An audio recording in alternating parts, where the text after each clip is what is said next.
Hello and welcome all.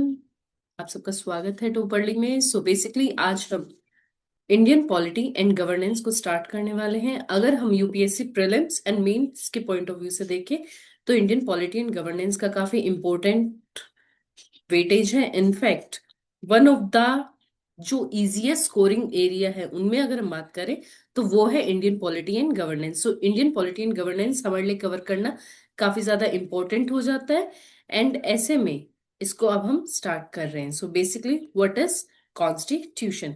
The constitution of India की अगर हम बात करें या किसी भी पर्टिकुलर कंट्री की, तक तो कॉन्स्टिट्यूशन सिर्फ एक लीगल डॉक्यूमेंट नहीं होता है, बल्कि it is the fundamental law of the land, जो कि वहां की सारी होप्स, एस्पिरेशंस एंड वहां की गवर्नमेंट किस तरीके से प्रॉपरली फंक्शन करेगी, फंडामेंटल राइट्स क्या है, ड्यूटीज क्या है, इन सबको डिटेल में बेसिकली डिस्क्राइब करता है। And constitutionalism, very important. Constitutionalism की अगर हम बात करें तो last up to 2 to 3 years directly यहाँ से प्रीलिम्स में क्वेश्चन आ चुका है। सो हमारे लिए काफी इंपॉर्टेंट हो जाता है to know that what is constitutionalism. तो basically constitutionalism is the idea that government power must be limited and exercise within a framework of law. So constitutionalism की अगर हम बात करें तो ये क्या होता है? हमने वर्ल्ड की बहुत सारी ऐसी कंट्रीज को देखा होगा जो कि अपनी पावर को मिसयूज करती है। सो कॉन्स्टिट्यूशनलिज्म बेसिकली क्या है? ये वो आइडिया है जो कि गवर्नमेंट की पावर को लिमिटेड रखता है एंड मेक इंश्योर कि गवर्नमेंट अपनी पावर को किसी भी तरीके से मिसयूज ना करे। अब अगर हम जनरली कॉन्स्टिट्यूशंस की बात करें तो कॉन्स्टिट्यूशन रिटन भी हो सकता है and it can be unwritten as well. Indian constitution, हमारे कॉन्स्टिट्यूशन की अगर हम बात करें तो it is one of the lengthiest, in fact it is the lengthiest written constitution in the world. और ब्रिटिश कॉन्स्टिट्यूशन से अगर हम इससे कंपेयर करें तो British constitution is mainly unwritten, evolutionary and based on convention. So basically Britain में कोई भी ऐसा एक डॉक्यूमेंट नहीं है जहां हम कॉन्स्टिट्यूशन उसको नाम दे सके।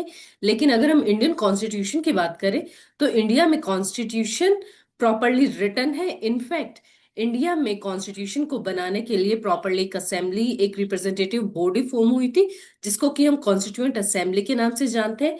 इनिशियली अगर हम इसमें बात करें तो देयर वर ऑलमोस्ट 389 मेंबर्स, जो कि आफ्टर पार्टीशन इनका नंबर कम हो जाएगा एंड धीरे धीरे कल करके almost 2 years 11 months and 18 days में हमारी कॉन्स्टिट्यूएंट असेंबली ने इंडियन कॉन्स्टिट्यूशन को रेडी किया था। सो इंडियन कॉन्स्टिट्यूशन के कुछ बेसिक फीचर्स है that you should no.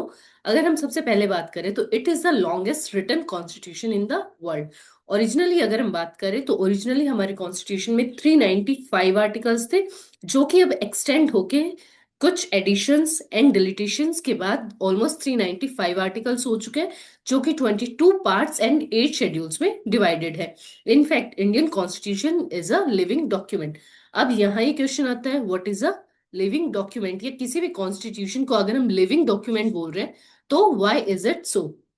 Living document basically article 368 की अगर हम बात करें तो इसका सीधा सा मतलब है कि हम कॉन्स्टिट्यूशन को अकॉर्डिंग टू चेंजिंग नीड्स बहुत ही इजीली अमेंड कर सकते हैं। इनफैक्ट इसको हम इजीली भी नहीं बोल सकते, it is a mixture of rigidity and flexibility. कुछ हमारे कॉन्स्टिट्यूशन के ऐसे प्रोविजन हैं जो कि federalism and centre state relations को इफेक्ट करते हैं। तो हमारे कॉन्स्टिट्यूशन मेकर्स ने ये इंश्योर किया है कि इस तरीके के जो भी फीचर्स हो वो बहुत ही इजीली चेंज ना हो। सो उनके लिए जो अमेंडमेंट प्रोसीजर है उसको थोड़ा सा रिजिड बनाया है। और जबकि बाकी जो भी प्रोविजंस है जो कि चेंजिंग नीड्स के अकॉर्डिंगली हैं या डे टू डे बेसिस से नीड करते हैं, डे टू डे प्रोसीजर से डील करते हैं, तो ऐसे जो भी प्रोविजंस है उनको हमारे लिए क्या किया गया है, उसको हमारे लिए कॉन्स्टिट्यूशन मेकर्स ने काफी फ्लेक्सिबल बनाया है। इनफैक्ट हमारा constitution it balances individual liberty with social justice and unity with diversity। अब कॉन्स्टिट्यूशन की अगर हम बात करें तो कुछ कोर कॉन्सेप्ट है that you should no. First,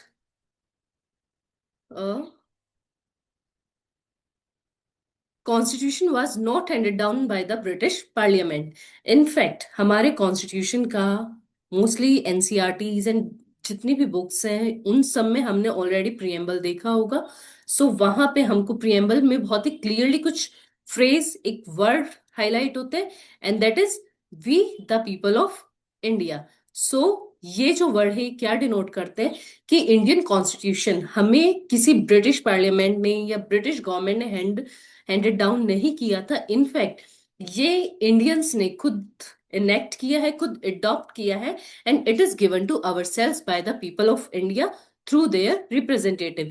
so basically Indian constitution क्या करता है, ये हमारा प्रियम्बल इसमें हमारी सॉवरेनिटी को बहुत ही क्लियर वर्ड्स में रिफ्लेक्ट करता है। इसके अलावा अगर हम हिस्टोरिकल बैकग्राउंड एंड इवोल्यूशन की बात करें, अब हमने ऑलरेडी डील किया like Indian constitution 2 years 11 months and 18 days में बन के रेडी हुआ है। सो ऐसा तो हुआ नहीं होगा कि all of a sudden constitution बनाने की प्रोसेस स्टार्ट हो गई, या इससे पहले कोई भी चेंजेस नहीं इंट्रोड्यूस हुए, या पहले कभी भी कॉन्स्टिट्यूशन से रिलेटेड कोई भी डिमांड नहीं थी। ऐसा कुछ नहीं है। बल्कि इंडियन कॉन्स्टिट्यूशन की अगर हम बात करें तो it is a long constitutional evolution process, जिसमें कि काफी सारे एक्ट्स एंड चार्टर्स उनका काफी इंपॉर्टेंट रोल है। सो सबसे पहले अगर हम बात करें तो that is British constitutional experiment. अब इंडिया में जितने भी कॉन्स्टिट्यूशनल एक्सपेरिमेंट है या जो भी एक्ट वगैरह है, वो अगर आप नोटिस करोगे तो बेसिकली वो स्टार्ट होते हैं 1773 से। सो ऐसा क्या हुआ था 1773 में, वी शुड नो दैट 1773 की अगर हम बात करें तो इससे जस्ट फ्यू इयर्स बैक दो बहुत ही इंपॉर्टेंट बैटल्स हुई थी। One was battle of Buxar and second one was battle of Plassey. और इन्हीं दोनों बैटल्स में ब्रिटिशर्स ने अपनी सुप्रीमेसी को प्रूव किया था। इनफैक्ट बहुत ही इजीली उन्होंने बंगाल एंड बंगाल के साथ साथ दिल्ली के जितने भी जो भी मुगल एम्परर थे उनको बहुत ही इजीली डिफीट किया था। सो वहां से ऑफिशियली क्या होता है, वहां से ऑफिशियली इंडियन जितने भी वहां से Indian,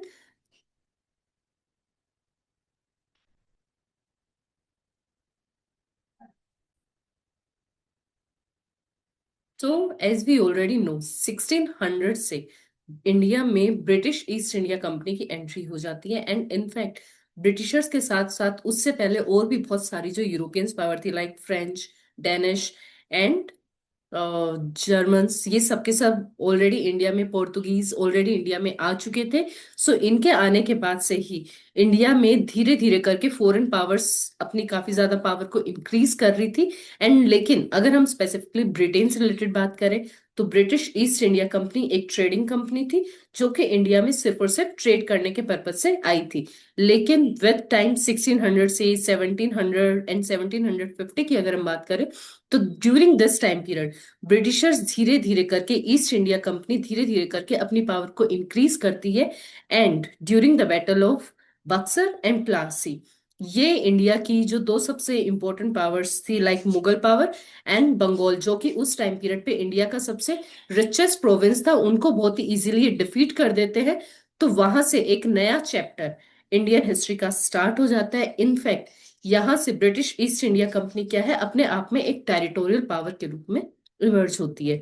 so after that war and all that, यहाँ क्या होता है, सबसे पहला जो एक्ट पास हुआ है that is regulating act of 1773। इस एक्ट की अगर हम बात करें, रेगुलेटिंग एक्ट ऑफ 1773, तो ये क्यों था? It was the first step taken by the British parliament to regulate the affairs of East India company in India. तो बेसिकली रेगुलेटिंग एक्ट ऑफ 1773 हमारे लिए इंपॉर्टेंट क्यों है? क्योंकि ये ब्रिटिश गवर्नमेंट का फर्स्ट ऐसा स्टेप था जो कि ब्रिटिश पार्लियामेंट को रेगुलेट करने के लिए था।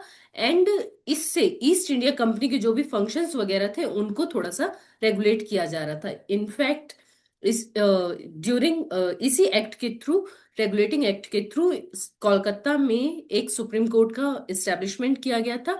एंड लॉर्ड एम्पे इसके फर्स्ट चीफ जज भी बने थे। एंड साथ ही साथ इससे जो एक बहुत ही इंपॉर्टेंट चेंज किया गया था वो था governor of Bengal became governor general of Bengal. So basically इससे पहले क्या था, जो तीन इंपॉर्टेंट कॉलोनीज थी, जो तीन इंपॉर्टेंट पार्ट्स थे, मुंबई, बॉम्बे, कोलकाता एंड मद्रास, ये तीनों एक दूसरे से टोटली डिफरेंट थे। लेकिन थ्रू दिस एक्ट क्या किया गया, धीरे धीरे करके सेंट्रलाइजेशन प्रोसेस को स्टार्ट किया गया। एंड इनफैक्ट जो गवर्नर ऑफ बंगाल थे उनको governor general of Bengal announce कर दिया, सो दैट वो क्या हो सके, बाकी दो से उनकी पोजीशन को थोड़ा सा सुप्रीम किया गया। आफ्टर दैट जो न्यू एक्ट पास होता है, सेकेंड एक्ट जो हमारे लिए इंपॉर्टेंट है, that is Pitt's India act, जो कि इंट्रोड्यूस हुआ था इन द ईयर 1784। इसके सबसे स्पेशल फीचर क्या है? It establish dual government. Dual government का क्या मतलब है? In British east India company के जो भी फंक्शंस थे उनको दो क्लियरली पार्ट्स में डिवाइड किया गया। The very first was commercial functions, और कमर्शियल फंक्शंस के लिए कोर्ट ऑफ डायरेक्टर्स, एंड जितने भी पॉलिटिकल फंक्शंस के लिए थे उसके लिए बोर्ड ऑफ कंट्रोल को बेसिकली इस्टेब्लिश किया गया। सो इससे क्या किया जा रहा था? ब्रिटिश ईस्ट इंडिया कंपनी के फंक्शंस को क्लियरली बाइफरकेट किया गया so that easily functions carry out हो सके। नेक्स्ट कुछ चार्टर एक्ट्स इंट्रोड्यूस होते हैं। चार्टर एक्ट्स की अगर हम बात करें तो ये बेसिकली नंबर में हमारे लिए फोर थे। One was 1793, 1813, 1833, and the last one was 1853। लेकिन हमारे लिए यूपीएससी के पॉइंट ऑफ व्यू से जो दो इंपॉर्टेंट है, that is charter act of 1833 and charter act of 1853। So first charter act of 1833 से हम स्टार्ट करते हैं। चार्टर एक्ट ऑफ 1833, इससे जो सबसे इंपॉर्टेंट चीज इंट्रोड्यूस हुआ था that was governor general of Bengal became governor general of India. So basically अभी तक जो गवर्नर जनरल ऑफ बंगाल थे, जिनको कि इन तीन कॉलोनीज में सुप्रीमेसी दी गई थी, अब उनको क्या किया गया है? He became the governor general of India. और जो सबसे पहले गवर्नर जनरल ऑफ इंडिया थे वो कौन थे? He was Lord William Bentinck. So basically ये एक हाईएस्ट पॉइंट है जहां पे हम मान सकते हैं कि सेंट्रलाइजेशन ऑफ एडमिनिस्ट्रेशन हो रहा था।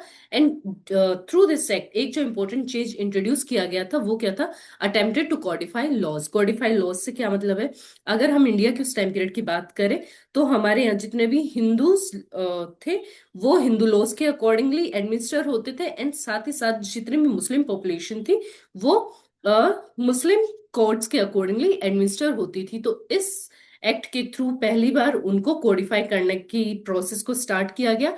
And in fact it ended east India companies commercial activities. और जितनी भी ईस्ट इंडिया कंपनीज की एक्टिविटी थी उनको प्रॉपरली हमेशा के लिए जितनी भी उनकी कमर्शियल एक्टिविटीज थी उनको खत्म किया गया। एंड साथ ही साथ अब ये बेसिकली क्या थी? ये सिर्फ और सिर्फ एक मतलब दूसरे फंक्शंस करेंगी। Next is charter act of 1853। Charter act of 1853 से अगर हम बात करें तो इससे गवर्नर जनरल की जो भी काउंसिल थी उसके उसके लेजिस्लेटिव एंड एग्जीक्यूटिव फंक्शंस को सबसे पहली चीज अलग अलग किया गया। एंड आज के टाइम पे जो भी हम सिविल सर्वेंट्स वगैरह या सिविल सर्विसेज वगैरह देखते हैं तो उनके लिए जो एग्जाम है, ओपन कंपटीशन सिस्टम है, मैकालू कमेटी, वो भी सबसे पहले कब इंट्रोड्यूस हुई थी? चार्टर एक्ट ऑफ 1853 के थ्रू उसको इंट्रोड्यूस किया गया था। अब जैसे ही चार्टर एक्ट ऑफ 1853 इंट्रोड्यूस होता है, ये ऑलरेडी आपको टाइमलाइन देख के समझ आ रहा होगा कि 1853 का टाइम पीरियड है। तो basically with in a few years 1857 का फर्स्ट वॉर ऑफ इंडिपेंडेंस जिसको हम बोलते हैं इंडिया के लिए, वो स्टार्ट हो जाता है। तो यहां से पूरे की पूरी जो प्रोसेस है वो चेंज होती है। एंड इनफैक्ट एक जो इंपॉर्टेंट चेंज था आफ्टर दैट वॉर वो क्या था? It abolish the east India company. So basically east India company को हमेशा के लिए खत्म कर दिया जाता है।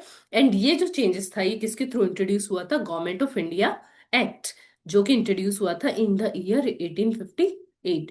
So government of India act 1858, इससे सबसे पहले क्या किया गया? ईस्ट इंडिया कंपनी को हमेशा के लिए खत्म किया गया। एंड इनफैक्ट इसके जितने भी पावर्स थे, जो भी ईस्ट इंडिया कंपनी के फंक्शंस थे, वो सबके सब किसको ट्रांसफर कर दिए गए? डायरेक्टली ब्रिटिश क्राउन को।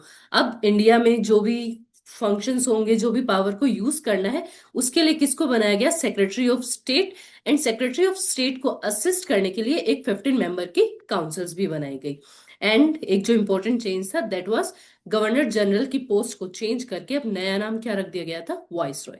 So basically Lord Canning became the first vice Roy of India. Next act is Indian council act of 1861। Indian council act of 1861 की अगर हम बात करें तो इससे जो सबसे इंपॉर्टेंट चेंज इंट्रोड्यूस हुआ था that was it started the process of decentralisation. Basically इससे डिसेंट्रलाइजेशन की प्रोसेस को स्टार्ट कर दिया गया था। And Bombay and Madras presidency से जो उनकी लेजिस्लेटिव पावर को थ्रू द एक्ट ऑफ 1773 से लेके 1833 के अंदर जितने भी जो एक्ट्स इंट्रोड्यूस हुए थे उनसे उन एक्ट के थ्रू जो इनकी पावर को कट ऑफ किया गया था, फिर से इस प्रोसेस को क्या कर दिया जाता है, टोटली रिवर्स कर दिया जाएगा। And it started the process of decentralisation. इसके अलावा it associated Indians with the law making process first time for the first time Indians law making process में पार्टिसिपेट कर रहे थे। एंड साथ ही साथ it started the portfolio system. So portfolio system क्या होता है, आज के टाइम में अगर हम देखें, जैसे कोई भी गवर्नमेंट है तो वो फंक्शंस करती है थ्रू द डिफरेंट डिपार्टमेंट्स। तो सेम जो सिस्टम होता है, पोर्टफोलियो सिस्टम कहते हैं हम इसे। और ये पोर्टफोलियो सिस्टम स्टार्ट हुआ था through the act of 1861। Next one is Indian council act of 1892। इसका सबसे इंपॉर्टेंट फीचर है, it introduce indirect elections. But कहीं पे भी इलेक्शन जैसा वर्ड को नहीं यूज किया गया था। एंड साथ ही साथ लेजिस्लेटिव काउंसिल्स के जो साइज था उसको एक्सपेंड किया गया। इनिशियली जो 16 मेंबर्स हुआ करते थे लेजिस्लेटिव काउंसिल में, उसके नंबर को इंक्रीज करके 60 किया गया for the central legislative council. And states में इसके नंबर्स को वेरी रखा गया। एंड साथ ही साथ it allowed the member to discuss the budget. और अब इंडियन जो भी मेंबर्स थे लेजिस्लेटिव काउंसिल्स का जो भी पार्ट थे, वो बजट को डिस्कस कर सकते थे, लेकिन अभी तक भी उन्हें कोई भी वोटिंग राइट नहीं था। अब नेक्स्ट जो सबसे इंपॉर्टेंट एक्ट अगर हम बोले तो that is Indian council act, और we can say it model Minto reforms of 1909। इसकी अगर हम बात करें तो सबसे important feature, it introduce direct election to the legislative council. India की हिस्ट्री में या इंडिया की पॉलिटिकल हिस्ट्री में पहली बार हो रहा था कि लेजिस्लेटिव काउंसिल्स के जितने भी इलेक्शंस होंगे उसमें पहली बार अ सेलेक्टेड पॉपुलेशन को, कुछ लोगों को डायरेक्ट इलेक्शन का राइट दिया गया। एंड साथ ही साथ एक जो अलग चेंज था, that was separate electorate for Muslims. यानी कि इससे जो आज हम कम्युनलिज्म की प्रॉब्लम इंडिया में देखते हैं, वो प्रॉब्लम भी बेसिकली इस एक्ट के थ्रू ही स्टार्ट हुई थी, क्योंकि इसमें पहली बार हिंदू एंड मुस्लिम को सेपरेट इलेक्टोरेट ग्रांट किया गया था। And SP Sinha became the first Indian member of viceroy's executive council. Next is government of India act Montagu Chelmsford reform 1919। इससे जो सबसे इंपॉर्टेंट चेंज इंट्रोड्यूस हुआ था, that was it introduce dyarchy. What is dyarchy? इससे basically dual governments को start किया गया था। ड्यूअल गवर्नमेंट से क्या मतलब है, जैसे आज भी अगर हम देखें, कुछ जो सब्जेक्ट्स है उसको दो कैटेगरीज में डिवाइड कर दिया गया था, that were transferred list and reserve subjects. Transfer subjects वो सब्जेक्ट्स थे जो कि इंडियन मिनिस्टर्स को बेसिकली ग्रांट कर दिए गए थे। इंडियन मिनिस्टर्स उन पे लॉ मेकिंग प्रोसीजर कर सकते थे, उनसे रिलेटेड कोई भी इशू है तो वो उसको डिस्कस कर सकते थे। लेकिन रिजर्व सब्जेक्ट्स की अगर हम बात करें तो they were reserve only for the governor. और गवर्नर को ऐसे सब्जेक्ट्स पे कोई भी लॉ बनाना है या कोई भी चेंज इंट्रोड्यूस करना है तो उसमें उनको किसी भी इंडियन मिनिस्टर्स की या बाकी किसी की भी किसी से भी कंसर्न करने की कोई जरूरत नहीं हुआ करती थी। Next, it created by cameral legislature at the centre. So basically legislature जो आज हम देखते हैं, इंडियन लेजिस्लेटिव में दो पार्ट्स है, Lok Sabha and Rajya Sabha. Same council of state and legislative assembly वो इंट्रोड्यूस हुए थे through the government act 1919।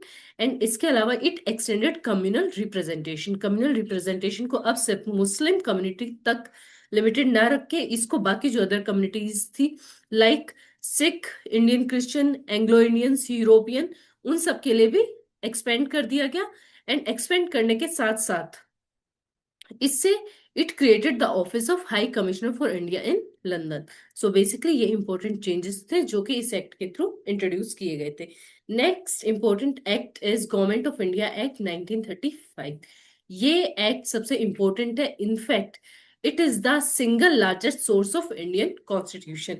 In fact doctor B R Ambedkar उन्होंने खुद इस चीज को एक्नॉलेज किया है कि इंडियन कॉन्स्टिट्यूशन का ऑलमोस्ट 3/4 पार्ट, ऑलमोस्ट 75% जो पार्ट है, that is directly derive from this constitution. So basically उसी एक्ट में चेंजेस करके हमने क्या किया है, उसको कॉन्स्टिट्यूशन, इंडियन कॉन्स्टिट्यूशन में कन्वर्ट कर दिया गया है। इसके अगर हम फीचर्स की बात करें तो it provided for an all India federation that never came into effect. It abolished diarchy at provinces and introduced provincial autonomy. So basically, जो प्रोविंशियल डायरकी हम इंट्रोड्यूस कर रहे थे उसको यहाँ पे क्या किया गया है, खत्म करके और प्रोविंशियल ऑटोनॉमी को इंट्रोड्यूस किया गया है and it introduce dyarchy at the centre. साथ ही साथ federal court, RBI, public service commission, इस तरीके की कुछ बॉडीज इस एक्ट के थ्रू इंट्रोड्यूस होती है। It introduce bicameralism in 6 out of 11 provinces. India के 11 में से जो 6 सबसे इंपॉर्टेंट प्रोविंसेस थे उसमें बाइकैमरलिज्म को इंट्रोड्यूस किया जाता है। एंड साथ ही साथ गवर्नर जनरल को एडवाइस करने के लिए काउंसिल ऑफ मिनिस्टर फॉर्म होती है। And almost about 250 provisions of the Indian Constitution are directly or substantially derived from this act. So, अगर आपको इन नोट्स को डिटेल में पढ़ना है या और भी आपको यूपीएससी से रिलेटेड कोई भी और इंफॉर्मेशन चाहिए या नोट्स चाहिए या कुछ भी और मैटर है, तो आप टॉपरली के टेलीग्राम चैनल पे आ सकते हैं, हमसे जुड़ सकते हैं एंड जितना भी वहाँ कंटेंट है उसको डायरेक्टली एक्सेस कर सकते हैं। So thank you so much.